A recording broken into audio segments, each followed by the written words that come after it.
Morning बच्चों, आज coordination chemistry का अगला पार्ट है, यानी 7वां पार्ट शुरू करते हैं। और पिछले पार्ट में हमने नोमेनक्लेचर के बारे में सीख लिया था कि नोमेनक्लेचर किस प्रकार करते हैं और किस प्रकार लिगेंड्स का नाम लिखते हैं और सेंट्रल मेटल एटम का नाम लिखते हैं। और अब अगला टॉपिक शुरू करते हैं बच्चों, आइसोमर। ये तो आपने पढ़ा ही होगा, इसके बारे में तो आप बिल्कुल जानते हो कि 11th क्लास में आइसोमर का टॉपिक था। तो आइसोमर क्या होता है बच्चों? आइसोमर आर टू और मोर कंपाउंड। आइसोमर होते हैं ना, वो दो और मोर, मतलब दो या दो से अधिक कंपाउंड होते हैं हैविंग सेम मॉलिक्यूलर फॉर्मूला, जिनका मॉलिक्यूलर फॉर्मूला सेम होता है परंतु स्ट्रक्चर होती है उनकी डिफरेंस होती है। तो एक बार और देखते हैं कि आइसोमर्स क्या होते हैं। ऐसे compounds the compound isomers are दो, आइसोमर आर टू और मोर कंपाउंड, मतलब दो या दो से अधिक ऐसे कंपाउंड जिनका मॉलिक्यूलर फॉर्मूला तो सेम हो परंतु उनके स्ट्रक्चर डिफरेंट हो, उन्हें क्या बोलते हैं? बच्चों? आइसोमर्स। अब आइसोमर्स को डिवाइड करते हैं हम। आइसोमर की दो डिवाइडेशन होती है, एक तो होता है स्टीरियो आइसोमर। तो ये स्टीरियो आइसोमर एज आपने 11th क्लास के ऑर्गेनिक केमिस्ट्री में पढ़े थे उसी प्रकार है, परंतु यहाँ पर वहां पर तो ऑर्गेनिक कंपाउंड्स थे, बट यहाँ पर क्या है? यहाँ पर है कोऑर्डिनेटेड कंपाउंड। ठीक है। दूसरा स्ट्रक्चरल आइसोमर, जैसा कि आपने 11th में पढ़ा तो स्ट्रक्चरल आइसोमर होते हैं। तो यहाँ पर स्ट्रक्चरल आइसोमर की 4 टाइप है, मतलब टाइप तो इससे ज्यादा है परंतु अपनी एनसीईआरटी ने 4 टाइप दिए हुए हैं, तो हम 4 टाइप डिस्कस करेंगे।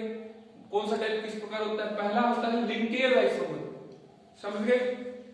दूसरा होता है कोऑर्डिनेशन आइसोमर, तीसरा होता है सॉल्वेट आइसोमर एंड चौथा होता है आयोनाइजेशन आइसोमर। समझ रहे हो बच्चों आप किस प्रकार आइसोमर होते हैं? तो अब हम पढ़ते हैं स्टीरियो आइसोमर, बाद में पढ़ेंगे। पहले बच्चों हम पढ़ते हैं क्या पढ़ते हैं? स्ट्रक्चरल आइसोमर के बारे में पढ़ते हैं। इनको ऐसे कैसा लिखा रहने दो या फिर मैं रब कर दो कोई ना।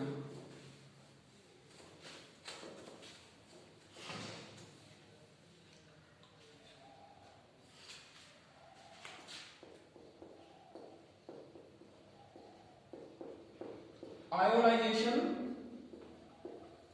आइसोमर। अगर आप इसको डेफिनेशन से बढ़िया एग्जांपल से समझने की कोशिश करोगे तो आपको जल्दी समझ आएगा। डेफिनेशन तो एक बार पढ़ते ही आपको समझ में आ जाएगी। तो एग्जांपल की बात करूं मैं, CONH3 BrSO4।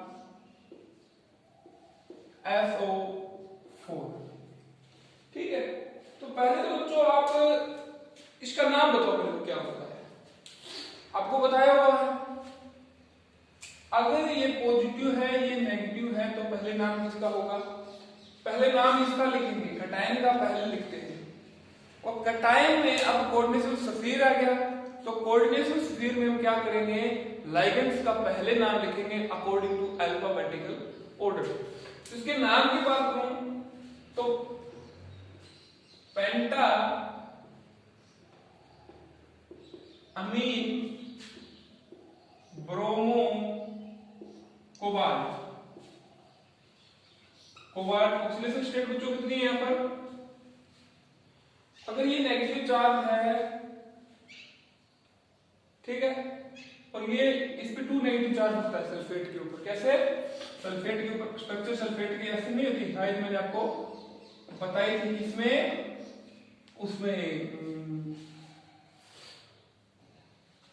बताई थी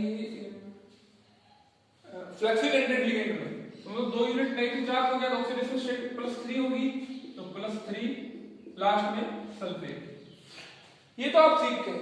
जो आज का मेन पॉइंट या मेन मुद्दा है ना, उस पे फोकस करते हैं।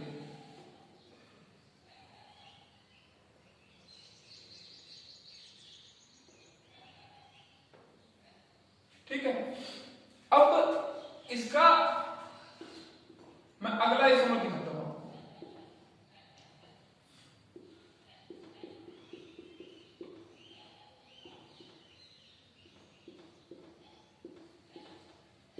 आप देख के बताओ तो इसमें क्या फर्क है, आप देख के बताओ ऊपर वाले और नीचे वाले में क्या फर्क है।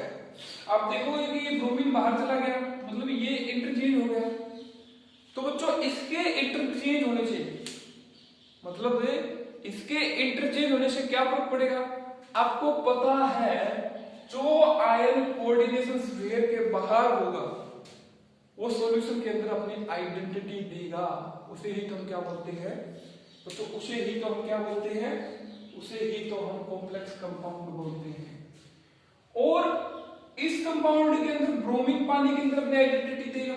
और वैसे देखें तो इनका केमिकल फॉर्मूला तो सेम है, परंतु सॉल्यूशन के अंदर क्या करते हैं, डिफरेंट आयन देते हैं, मतलब आयोनाइज हो जाते हैं, आयोनाइज होकर अलग अलग आयन देते हैं, उसे क्या बोलते हैं बच्चों हम, आयोनाइजेशन आइसोमर। समझ रहे हो आप? This type of isomer occur in complex which have same molecular formula and these give different ions in a solution। Ionization isomer समझिए कि नहीं समझे, मतलब भाई केमिकल फॉर्मूला तो देखा आपने सेम होगा, एक बार रिपीट करके देखो उसको, उसमें केमिकल फॉर्मूला तो सेम था, किंतु एक में कोऑर्डिनेशन स्फीयर से बाहर क्या था, SO4 था। तो सॉल्यूशन के अंदर डालेंगे, डालने के बाद कॉम्प्लेक्स कंपाउंड की मैंने ये निशानी ये बताई थी कि जो कोऑर्डिनेशन स्फीयर के बाहर प्रेजेंट होता है वो क्या करता है, अपना टेस्ट देता है, आयन देता है। तो इसमें तो सल्फेट आयन है और इसमें ब्रोमीन आयन है, पर केमिकल फॉर्मूला तो उनका सेम है, पर इन सॉल्यूशन या इन वाटर में डिफरेंट आयंस दे रहे हैं, इसलिए उनको बोलते हैं आयोनाइजेशन आइसोमर। तो इसको एक बार बताता हूं मैं।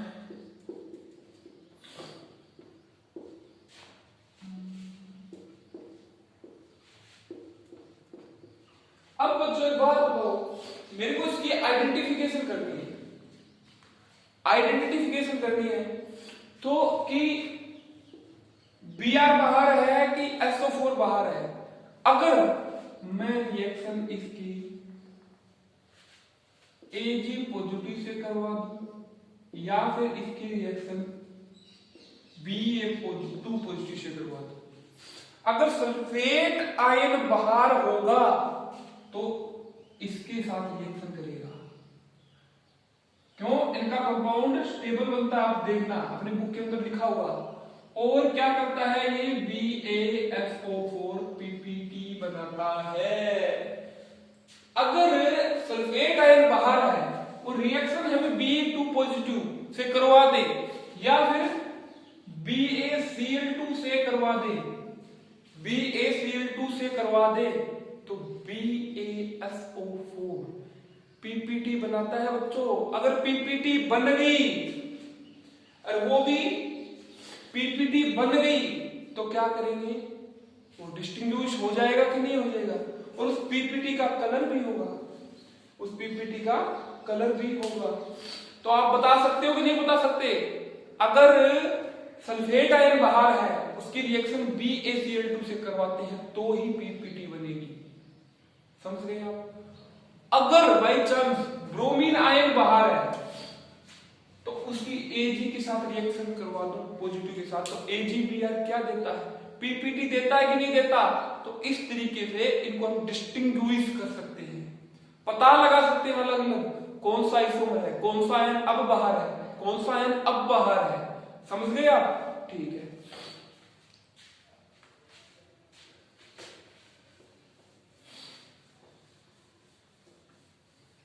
अब बच्चों अगला टाइप हाइड्रेशन वाला बताया था मैंने।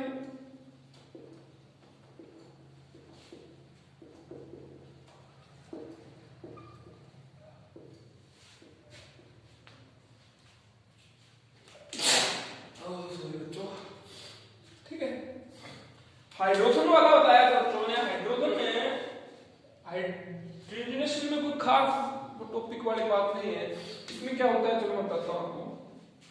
क्रोमियम ले लिया बच्चों, H2O की 6 ले लिए, Cl3 ले लिया। हाइड्रेशन आइसोमर में क्या पढ़ते हैं, जब एक Cl अंदर आ जाता है कोऑर्डिनेशन स्फीयर के और एक H2O बाहर चला जाता है, एक H2O बाहर चला जाता है। तो मतलब यही इस ट्रांसफरेंस को, मतलब कोऑर्डिनेशन स्फीयर के अंदर कोई H2O होता है, वो कोऑर्डिनेशन स्फीयर से बाहर निकलकर काउंटर आयन किसमें चला जाता है, उसको क्या बोल देते हैं हम, हाइड्रेशन आइसोमर। मैंने बोला था ना इजी डेफिनेशन है, तो हो जाएगी क्लियर, आप एग्जांपल से समझ सकते हैं। और देख लो आप इसका एग्जांपल,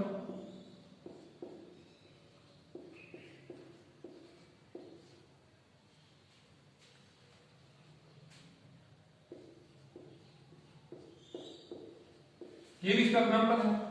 मतलब दो H2O यहां से निकलकर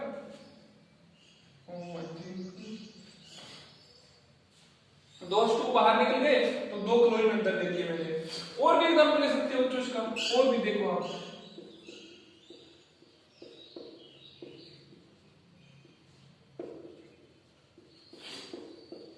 मतलब जो वाटर मॉलिक्यूल है ना, जो वाटर मॉलिक्यूल है उसका ट्रांसफरेंस करना है किसके अंदर, कोऑर्डिनेशन स्फीयर से कोऑर्डिनेशन स्फीयर के बाहर काउंटर आयन किसका, समझ गए, हाइड्रेशन आइसोमर। अब बात करते हैं बच्चों लिंकेज आइसोमर की, किसकी, लिंकेज आइसोमर की। मतलब लिंकेज आइसोमर के नाम से आपको पता चल रहा होगा कि कहीं ना कहीं लिंकिंग के बारे में बताया होगा। लिंकिंग का मतलब बॉन्ड फॉर्मेशन के बारे में बताया होगा कि मतलब बॉन्ड फॉर्मेशन किस प्रकार हो रहा होगा। तो लिंकेज आइसोमर की बात करूं मैं,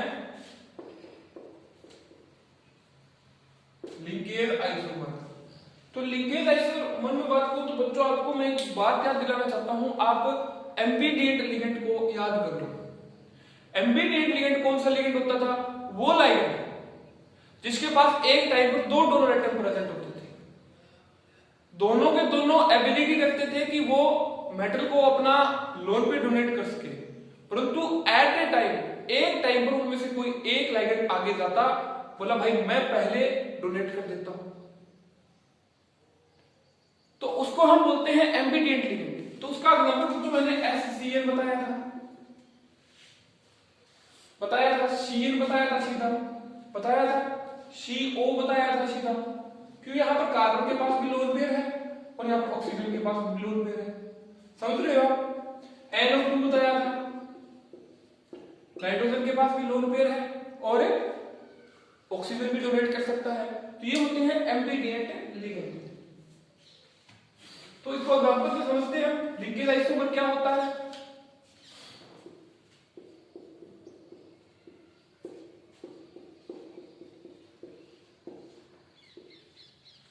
तो बच्चों इसमें क्या है, एक एग्जांपल और देता हूं अगला समझने के लिए।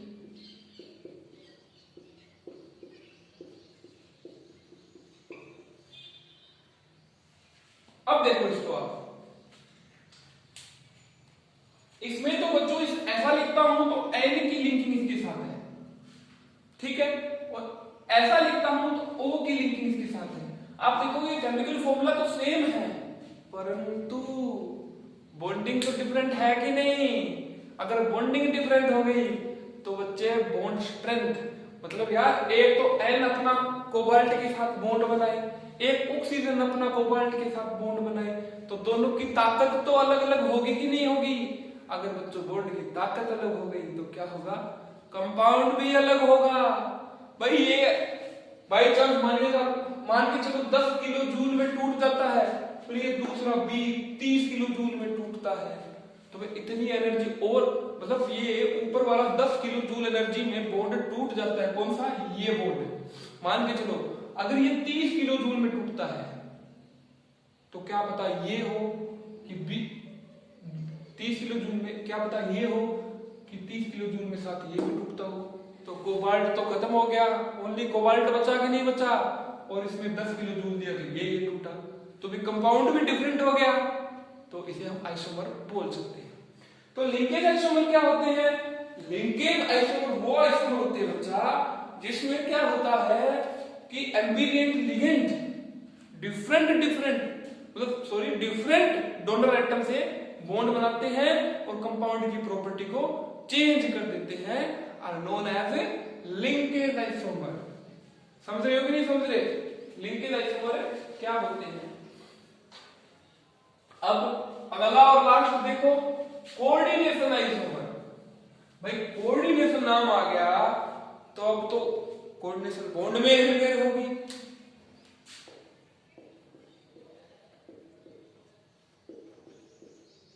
कोऑर्डिनेशन आइसोमर की बात करूं तो बच्चों क्या होगा, यहां पर मैं क्रोमियम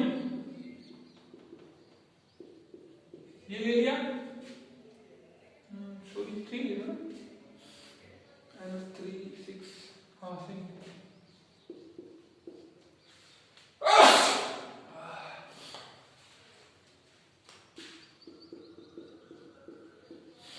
अब कोऑर्डिनेशन आइसोमर को इस एग्जांपल से समझो बच्चों। डेफिनेशन तो आप अपने आप कर लोगे, नोट्स में दी हुई है, अच्छी तरह दी हुई है। तो देखो अगर क्या हो जाए, क्रोमियम NH3 और एक HCl यहां पे ट्रांसफर हो जाए और एक NH3 यहां पे ट्रांसफर हो जाए, देखो कैसे।